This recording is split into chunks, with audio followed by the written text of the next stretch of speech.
I'm pleased to introduce our first speaker. Our first speaker is Michael M. Moon, PhD. Michael Moon is an organizational psychologist and people analytics expert who specializes in applying analytics and evidence-based approaches to the management of people. Michael has 20 years of experience working in HR, OD, and HR technology, as well as an HCM analyst and researcher for I4CP and research director of HCM for Aberdeen Group. She currently works at ADP as a director, HCM knowledge consulting for ADP Data Cloud, where she leads a team of subject matter experts and consultants who help clients use their data to make more effective people decision and assist in the development of ADP Data Cloud as an analytics tool. Michael is a highly sought speaker and conducts organizational research on a range of topics, including organizational culture, turnover, social capital, people analytics, organizational network analysis, employee engagement, experience, and well-being. In the fall, she'll be joining Columbia University as an associate, teaching in their master's in HCM program. Michael earned her PhD in human capital management from Bellevue University and her MS in human resources from Suffolk University. In 2019, she was named one of the top 100 HR tech influencers of 2019 by Human Resources Executive. Very pleased to introduce our first speaker, Michael Moon. Thank you very much, Rob, and thank you, Bill, for inviting me as well. And thank you all who are attending today. So if you bear with me, I'm just going to go ahead and pull up my slides and we shall get the show started. All right.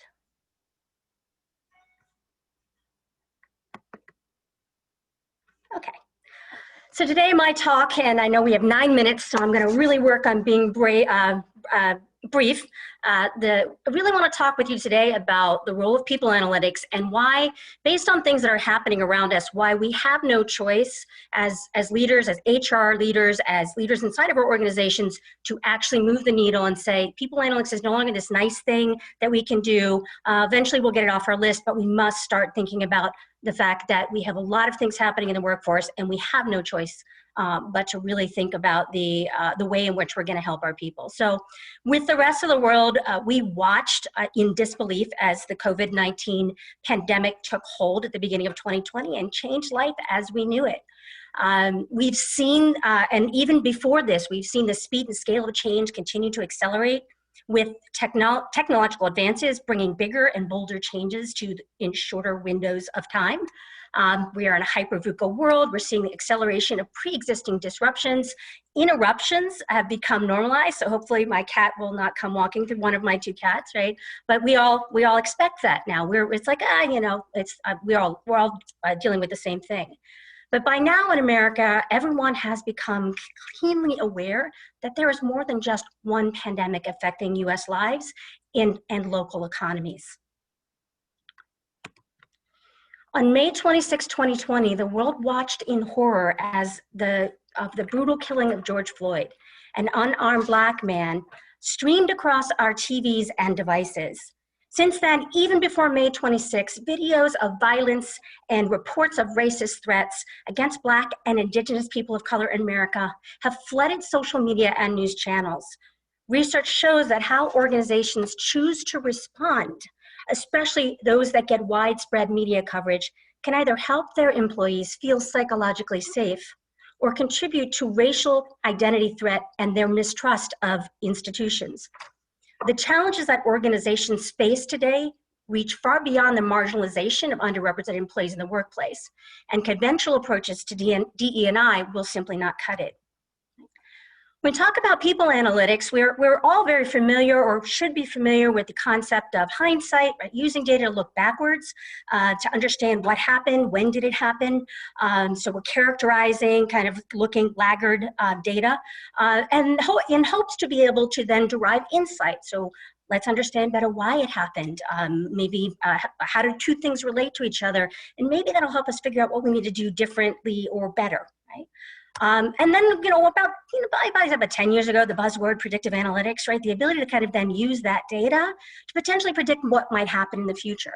And I love the graphic here because we think about the different ways we're in a car, right? Okay, great. We've got our rear view mirror to see the past. We've got the GPS to see the future. We've got our instrument panel here that could potentially help us understand why is the car making that sound or why is it going so slow. But what we don't focus on in organizations, and especially we have not turned our attention to as much is something I call now sight. This is the imperative for organizations, and this is why people analytics is so important. Now sight is about us taking the time to understand how people are thinking and feeling right now, and being able to adapt and adjust to their needs to help ensure that they are able to work in a safe environment. Let's move to the next slide. Right, so when we think about the impact of COVID-19, I'll talk a little about analytics and some of the ways in which organizations should be thinking about using data and metrics. Right? So as organizations tried to quickly respond and react to the growing impact of COVID-19 on both their workers and the organization, there was an immediate need to take stock of how best to react to the pandemic. Right? So we started seeing requests come in for simply understanding, where are my people, right? How many of them actually don't have emergency contacts? Right? So we're looking at really descriptive statistics here, basic understanding, so that we can assure and better prepare, right, for understanding the state of the workforce. And as we start to see organizations try to return to some sort of, I hate the word normal, but say normalcy, right, by bringing people back to the office and or just transitioning to an all remote workforce, we really need to think about the way in which we apply a data-driven approach to better understand workers, better understand the different attributes, needs, and dimensions, and be able to segment the workforce. And if organizations can better understand their workers, they'll be able to more effectively develop targeted programs and policies that bring out workers' personal best while affording them the health protections that they need. Right? So in the re-engage, we need to be thinking about not only, all right, let's get everybody together, let's get them on board, but we need to spend the time to understand who can actually return, who wants to return, and where's that intersection. And using data and surveys, right, we can actually identify who those people are and then start to target specific programs and initiatives to help re-engage that workforce. So for example, identify somebody that wants to return, but they can't, and we spend the time, we understand that for the majority of those people in that quadrant, it has to do with the fact that they don't have childcare. So maybe there's something the company can do to help do that, to help support that. Right? And then last thing, when we think about once we start to get more people in the workplace, even if we don't, right, it's really started to think about how do we reimagine, right, and how does data help us reimagine what the future of the organization will be. So using O&A and trying to help understand how people are connected and why they're connecting, right? To better understand how do we help facilitate these virtual relationships that may never have, especially people that just joined your organization, right? They haven't had the benefit of meeting people in the office. So what can we learn, right, from how people are interacting to help there? From recombining, reskilling, redeploying, being able to identify those skills that are most needed, identify the skills that exist in people, and quickly redeploy people where maybe you may have a certain part of your business that's just not, it's because it's been significantly impacted by COVID, but maybe you have an opportunity to put them in another part of the organization. So how do you do that? And then lastly, it's about measuring productivity the right way. And what I mean by that is we've seen a lot, we knew this was happening before, but now we're seeing more of these articles about companies using surveillance and monitoring software, because that's the only way they think they'll be able to properly measure whether or not you're being productive or not. And so we have to think beyond, right, the fact that being at home means you're not as productive. In fact, I've done research of my own that shows that's not the fact. And so what we need to start to think is, how do we measure productivity? By maybe tracking the number of projects completed, the number of tasks completed, the number of goals achieved, rather than the number of hours that you're spending sitting in front of a computer each day. And then when we talk about diversity and inclusion, right, we have primarily been focused on diversity, thinking about it in terms of similarities and differences in the workplace, and focus on age, gender, and ethnicity. Right? We not need to extend that beyond just those traditional ways of thinking about diversity and beyond just simply counting the numbers of people.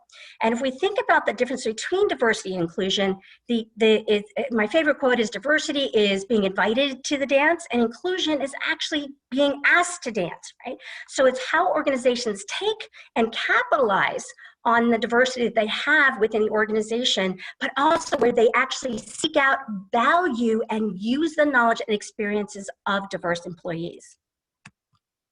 So if we think about some of the ways in which we can actually analytics applies to this, right? So let's expand how we define, right? So let's stop thinking about measuring that in boxes that we have to report on because it's for compliance reasons. So if in the US, right, EEO1, so let's expand those. Even if our systems don't allow us, let's demand from our vendors that they do. Right? Also thinking about the intersectionality, right, of gender and race and ethnicity, for example. And we look at the chart over here, one could say, look, it looks good. It looks like we're doing pretty good with our, but when you actually overlay the two together, now you see the hotspots where there actually is more of a problem in terms of your representation of employees based on a combination of race and ethnicity. Right, we can start to think about, again, everyone knows I'm the O&A geek, so measuring levels of heterogeneity, so the level of similarity, the differences within a network, and then overlaying that with outcomes that matter. So, and then analyzing people processes to identify potential biases. So if we think about, we know there's research that says that employee referrals, right, we're more likely to refer people who are like us, right? So if my organization is already not diverse, right, and I'm more likely to refer someone that's similar to me, right? So we can use data, right, to better understand, is that actually happening in our organization, right? And then we can start to think about how do we address that. And then from an inclusion standpoint, right, again, we know we've been measuring it through surveys, right, but there are other ways to get at understanding inclusion, looking at other metrics that you could potentially use. This internal-external hiring ratio is an example of looking at the percentage of hires that you hire internally versus externally, right? And again, if you have a problem with diversity and you're hiring more internally than externally, right, then again, you're just perpetuating, right? Measuring the flow of talent across the organization, looking at gender and looking at how they flow through their careers or from department to department. Those are the things that we can start to see how we're using that diversity as a positive in the organization and giving people an opportunity to be heard, to feel like they can have a voice, bring themselves to work and be a part, authentic self to work and be a part of decision making. And so lastly, I'm going to wrap up. I don't know where I am with time, but I'm going to try. I spoke really fast, but it's a couple of things here. When we think about people analytics, we're not just metrics anymore, right? We're not just counts. We're not just percentage. We're just ratios. We have an opportunity and a call really to do a better job at helping our organizations understand and take the temperature of the workforce so that we can do the right thing for them. We need to be able to start to move from reactivity to proactivity, which is something that I think most organizations aren't very good at anyway, right? And people analytics can help with that, embarking on a more internal proactive analysis to help create remedies that employees need now. Right? We're looking at think about embedding analytics in processes as opposed to let's build analytics after we've designed a process. Use the analytics to help you decide what the process should be. Right? To being able to eliminate and mitigate bias. We talked about that in some of the prior slides. So people analytics, especially when accompanied by evidence-based approaches, can help diversity, equity, inclusion, and belonging programs by identifying and potentially removing some of the bias that's happening in decision making. 2 more points. What you really need, don't tell anybody else I said this, or maybe you should. You don't need a data scientist, right? What you really need are individuals that truly understand what motivates people in the workplace, who have the ability to be empathetic and have advanced Excel skills and can have a little bit of analytical thinking, but you don't have to be a programmer to start in people analytics and to start actually making a difference and connecting the dots within the organization. And last but not least, it's social capital. So not just the human capital measures that are imperative.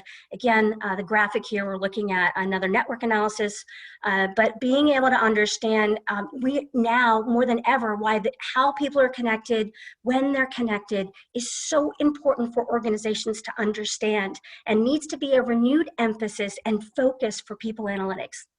It is our collective wisdom that exceeds the sum of its parts. And wisdom comes when we are able to recognize and appreciate our differences even more than the similarities but also come to understand the value of treating each other fairly and equitably to create a more inclusive environment where everyone can flourish. All right, did I do it? Thank you, everyone. I appreciate giving the time. And next, we will move on to our next speaker. So give me a moment. I'll pull up her bio and introduce